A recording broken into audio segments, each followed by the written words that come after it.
Konsultasi Syariah. Hukum wanita berwudu hanya mengusap kerudung ketika mendesak. Pertanyaan: di kondisi mendesak, di mana wudu di tempat umum, tidak ada wudu khusus untuk perempuan, kemudian tidak ada kamar mandi juga, apakah boleh wanita cukup mengusap kerudung sebagai ganti mengusap kepala? Jawaban: Bismillah, walhamdulillah, wassalatu wassalamu ala rasulillah, wa ba'du. Nabi SAW membolehkan bagi laki-laki yang memakai imamah, yaitu penutup kepala berupa lilitan kain, untuk mengusap imamah saat berwudu, sebagai ganti mengusap kepala. Dari sahabat Ammar bin Umayyah, beliau mengabarkan, "Aku pernah melihat Nabi SAW mengusap imamah dan khuf beliau." Hadis riwayat Bukhari.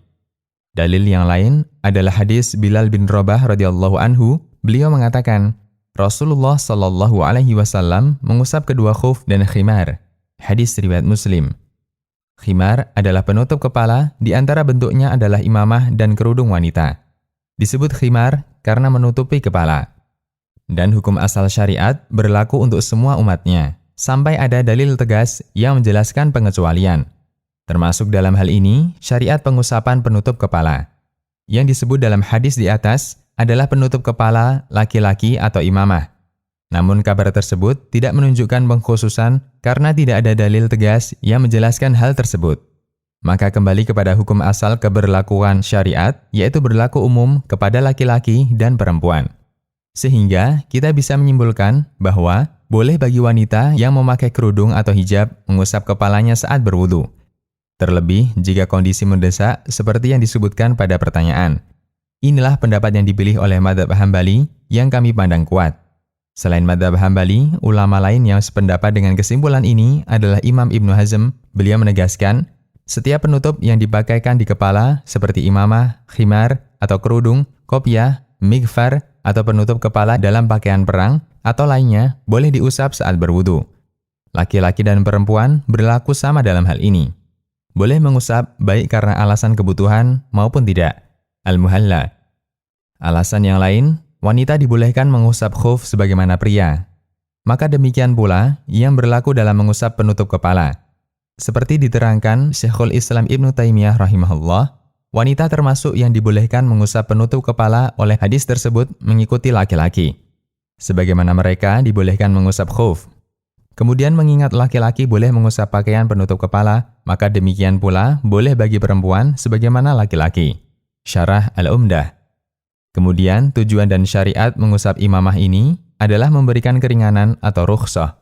Wanita lebih layak mendapatkan keringanan ini karena kerepotan yang mereka rasakan saat harus mengusap kepala ketika memakai kerudung lebih besar daripada laki-laki yang memakai imamah.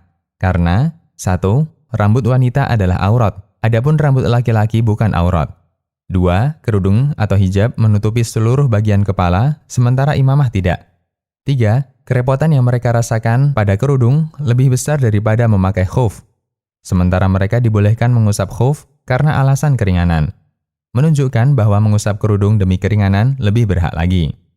Syekhul Islam Ibnu Taimiyah menjelaskan, karena kerudung atau hijab adalah pakaian yang boleh dipakaikan pada kepala sehingga disamakan dengan imamah. Bahkan kerudung atau hijab itu lebih utama mendapatkan keringanan ini. Karena kerudung atau hijab menutupi lebih banyak bagian kepala daripada imamah. Susah mencopotnya. Kebutuhan para wanita untuk dibolehkan mengusap kerudungnya lebih besar dari kebutuhan bolehnya mengusap khuf. Syarah Al-Umdah. Namun untuk kehati-hatian, sebaiknya tidak mengusap kerudung kecuali saat kondisi mendesak. Selama masih mampu wudu secara normal, maka sebaiknya kita lakukan, meski harus masuk ke kamar mandi. Syekh Muhammad bin Shalih Al-Utsaimin rahimahullah menerangkan, kesimpulannya, jika pada mengusap kepala itu ada kerepotan seperti karena cuaca dingin atau karena susahnya mencopot dan memakainya kembali, maka mentolerir pada kondisi seperti ini tidak mengapa. Namun jika tidak ada kerepotan, sebaiknya tidak. Karena tidak adanya dalil yang sahih yang tegas tentang masalah ini. Majmu' Fatawa Ibnu Utsaimin. Demikian, wallahu a'lam bishawab.